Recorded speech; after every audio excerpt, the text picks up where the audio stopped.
Brigadier General, good to have you with us. So we see these gains in Mariupol by the Russians. There's a possibility that city could fall, but we also see gains on the part of Ukrainian forces outside of the capital. When you look at the whole of Ukraine right now, how does the balance work out? Good morning.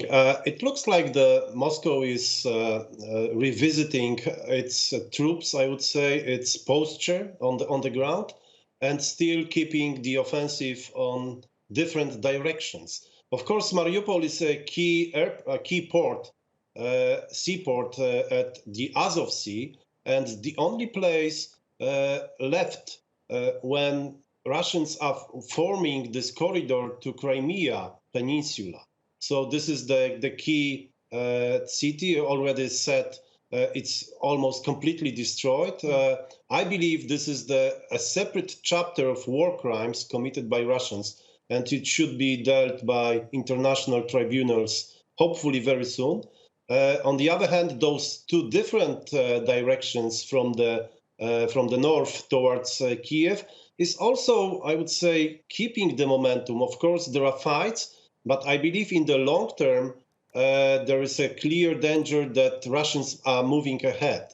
And the third one, near Kharkiv, is also key for the Ukrainians as such. But when you look at the map, you have to look at the east of River Dnipro, and this is the area I believe Russians wanted to keep, wanted to take, and wanted to solidify its presence in this region and ultimately divide the Ukraine.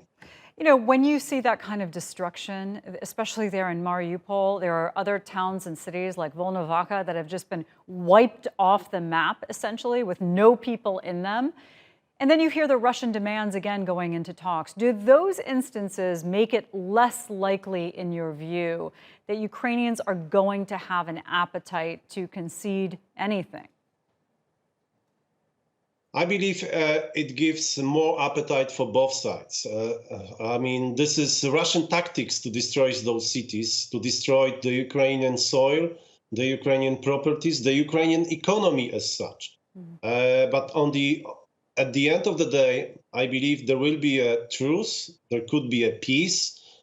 How stable peace? That's a very tough question. But as I said, Ukrainians, Mr. Zelenskyy, President Zelenskyy, is a very responsible president, and he will not fight till the end of Ukraine. He knows he has to try to stop, to gain, and to keep the Ukrainian integrity, the Ukrainian foundation of the state. So I believe in a couple of weeks we might face a truce.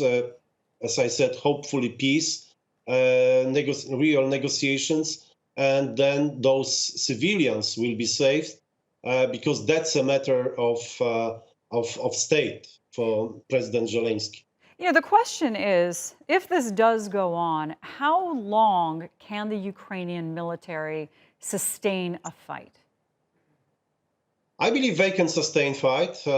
They have good, I would say, logistic support from many nations, to include Poland and Turkey, of course, mainly US. But as I said, that's always a question for the military. How long you can fight, regardless the civilian losses. This is the old dilemma for all military guys. And each military guy is responsible, and he doesn't want to suffer those civilians and to sacrifice their lives. So as to your question, I believe they can sustain a long battle, a kind of guerrilla one, kind of insurgency, different tactics, not a main battle, tanks on tanks. But that's my question. That's the main question. How long you can see those losses? How long you can survive? Yeah, the president is in an incredibly tough position. Jaroslaw Strozyk, good to have you as always.